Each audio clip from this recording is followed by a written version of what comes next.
कल अपनी cover story में हमने आपको बताया था क्या बीजेपी आरएसएस के बीच किसी तरह का कोई मतभेद है। आज जो खबर हम आपको दिखाने जा रहे हैं वो भी इसी खबर की अगली कड़ी है। देश की सियासत में दो बातों की चर्चा बहुत है, आरएसएस और बीजेपी के बीच की रसाकसी, जो कि आरएसएस के लीडर्स के बयानों से सामने आए, और दूसरी ये कि मोहन भागवत और सीएम योगी की मुलाकात। तस्वीरें आपको दिखाते हैं, सीएम योगी और मोहन भागवत। जब ये तस्वीर आप देख रहे हैं, ये तस्वीर राम मंदिर के उद्घाटन के दरमियान की है, लेकिन ये तस्वीर एक बार फिर से सामने आ सकती है क्योंकि गोरखपुर में मौजूद हैं मोहन भागवत और योगी आदित्यनाथ से मुलाकात हो सकती है। तो मुलाकात के क्या मायने हो सकते हैं? क्या उत्तर प्रदेश विधानसभा 2027 की तैयारी शुरू होने वाली है या फिर केंद्र की राजनीति में कोई बड़ी हलचल होने वाली? सवाल एक नहीं कई है। आज देश में गोरखपुर सियासत का हॉटस्पॉट बना। वजह थी सर संघ चालक मोहन भागवत और उत्तर प्रदेश के सीएम योगी आदित्यनाथ के बीच की मुलाकात। 2024 के परिणाम में बीजेपी को सबसे बड़ा डेंट यूपी से लगा, जिसके बाद यूपी में बीजेपी की सीटें आधी रह गई और पार्टी यूपी में नंबर 2 पर चली गई। आधी सीटों पर हार के बाद योगी आदित्यनाथ ने हार पर मंथन किया, मीटिंग की, सांसदों, विधायकों, मंत्रियों के साथ समीक्षा बैठक हुई, अधिकारियों की क्लास लगाई। यह सब इसलिए कि यूपी में मोदी के बाद बीजेपी का सबसे बड़ा चेहरा योगी आदित्यनाथ ही माने जाते हैं।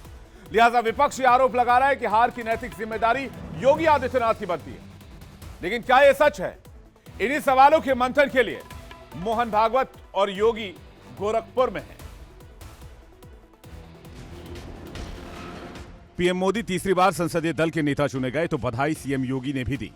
मोदी ने योगी की पीठ थपथपाई, तस्वीरें वायरल हुई और कयास यही लगाए गए कि यह विश्वास की कमाई है, जैसे मोदी ने यकीन दिलाया हो कि कोई बात नहीं, चुनाव एक रण है जिसमें हार जीत तो होती ही रहती है, मेहनत अगली बार भी कर लेंगे और फतेह भी हासिल करेंगे। लेकिन बड़ा सवाल यह उठा कि यूपी में चूक कहां हुई।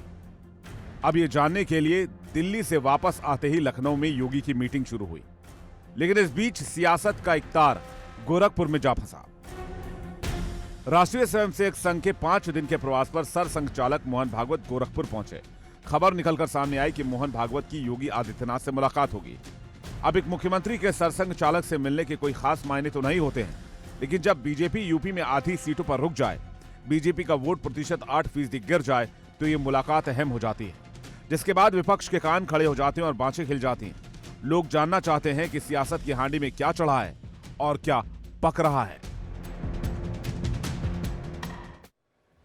सीएम योगी और संघ प्रमुख मोहन भागवत की इस मुलाकात के कई मायने निकाले जा रहे हैं, कई कयास लगाए जा रहे हैं, जिसमें सबसे अहम मुद्दा सीएम योगी के लिए संघ की सोच।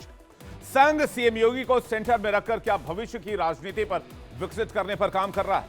अब चूंकि उत्तर प्रदेश में बीजेपी को सबसे ज्यादा नुकसान हुआ है, तो संघ यूपी में ही सबसे ज्यादा सक्रिय होने की बात कर रहा है। गोरखपुर में संघ प्रमुख ने कहा है कि 2025 संघ का शताब्दी साल है, शताब्दी वर्ष है। 2025 में कुछ बड़ा करने की प्लानिंग है। यूपी के हर गांव को शाखा से जोड़ना है, हर वर्ग, हर समाज को शाखा से जोड़ना है, हर धर्म के लोगों को शाखा तक लेकर आना है। अभी संघ के करीब 60 लाख कार्यकर्ता हैं और पूरे देश में करीब 23,000 शाखाएं लगती हैं। इस बार यूपी में भी संघ के कार्यकर्ता शिथिल बताए गए, जिसकी वजह से ग्राउंड पर बीजेपी माहौल भांपने में नाकाम रही और इसी वजह से कहा जाता है कि बीजेपी को हार का सामना करना पड़ा। ये सारी अटकलबाजियां और ये सारी बातें, ये सारी चर्चा देश में हो रही है और यूपी में भी हो रही है। संघ पार्टी के उम्मीदवारों के चयन से भी काफी नाराज था, यह भी कहा जाता है। अब योगी आदित्यनाथ पर इस बार हार का ठीकरा फोड़ने की कोशिश हो रही है। विपक्ष कह रहा है कि यह हार योगी की नैतिक जिम्मेदारी है और इसलिए कहा जा रहा है कि यह जो मुलाकात है सरसंघ चालक की और योगी आदित्यनाथ की, काफी अहम हो जाती है, क्योंकि संघ योगी आदित्यनाथ को फार ब्रांड नेता मानता है। अब संघ योगी आदित्यनाथ को एक कवच की तरह प्रोटेक्ट करने की कोशिश कर रहा है, ऐसा भी नजर आता है, जिससे यूपी की राजनीति को सुदृढ़ किया जा सके और 2027 में उत्तर प्रदेश में विधानसभा चुनाव होने हैं, इसको गौर कीजिएगा। ऐसे में अगर यूपी का किला कमजोर हुआ तो हिंदी पट्टी में बीजेपी की राजनीतिक पकड़ कमजोर हो जाएगी। हिंदी भाषी 10 राज्यों में लोकसभा की 250 से ज्यादा सीटें आती हैं और सबसे ज्यादा सीटें उत्तर प्रदेश से निकलती है, जहां पर लोकसभा की 80 सीटें हैं। और आपने देखा नतीजा क्या हुआ। उत्तर प्रदेश में बीजेपी 40 के नीचे गई तो केंद्र की राजनीति में बीजेपी बहुमत से दूर रह गई। उत्तर प्रदेश ही राजनीति में दिल्ली तक पहुंचने का रास्ता माना जाता है। अब ये ताकत कम हुई, लेकिन ये ताकत इस लोकसभा चुनाव में कमजोर हुई तो विधानसभा चुनाव में इसमें मजबूत करने पर बीजेपी और आरएसएस दोनों का फोकस है।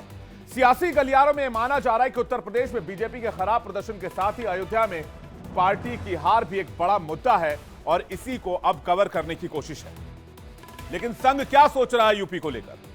बीजेपी से चुनाव में दूरी के बाद अचानक संघ प्रमुख का गोरखपुर पहुंचना और फिर सीएम योगी से मुलाकात करना इसलिए अहम माना जा रहा है क्योंकि यूपी में बीजेपी को करारी हार के बाद चर्चा काफी तेज हो गई थी, कहीं इसका खामियाजा सीएम योगी को ना भुगतना पड़ जाए।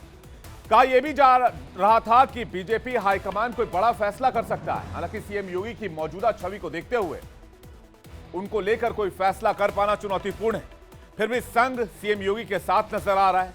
मोहन भागवत लोकसभा चुनाव में हार के बाद यूपी में पहली बार किसी बीजेपी के नेता से सार्वजनिक रूप से मिलेंगे। वो नेता हैं योगी आदित्यनाथ। कहा जा रहा है कि योगी की कार्यशैली को संघ बेहद पसंद करता है। कहा यह भी जा रहा है कि भागवत और योगी की मुलाकात कहीं ना कहीं एक तरह से ये मैसेज देने की कोशिश है कि योगी के साथ संघ खड़ा है, इसलिए सीएम योगी के लिए यह पक्ष बेहद मजबूत माना जा रहा है। लेकिन 2027 को लेकर कैसे फोकस है?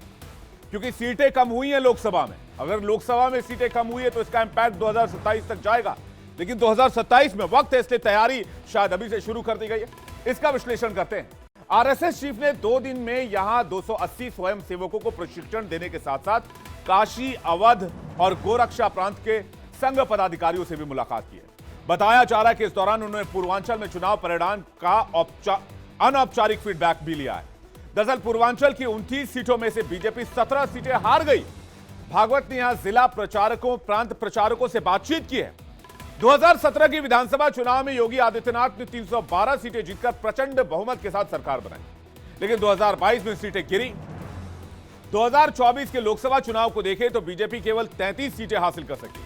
ऐसे में उसे केवल 162 विधानसभा में ही बढ़त मिली, जबकि समाजवादी पार्टी ने 183 विधानसभा में बढ़त बनाई है। बीजेपी से 20 सीट ज्यादा और इंडिया गठबंधन 403 विधानसभा में से 223 सीटों पर लोकसभा चुनाव में आगे रहे, जो बहुमत के आंकड़े 202 से 21 ज्यादा हैं। ऐसे में यह तय है कि इस बार बीजेपी को 27 के लिए जी जान लगानी होगी। योगी आदित्यनाथ के नेतृत्व में क्या ये चुनाव लड़ा जाएगा, ये देखने वाली बात होगी। लेकिन जिस तरह से आरएसएस चीफ वहां पर मौजूद हैं, इससे कई संदेश निकलकर सामने आ रहे हैं, कई राजनीतिक मायने भी इसके लगाए जा रहे हैं।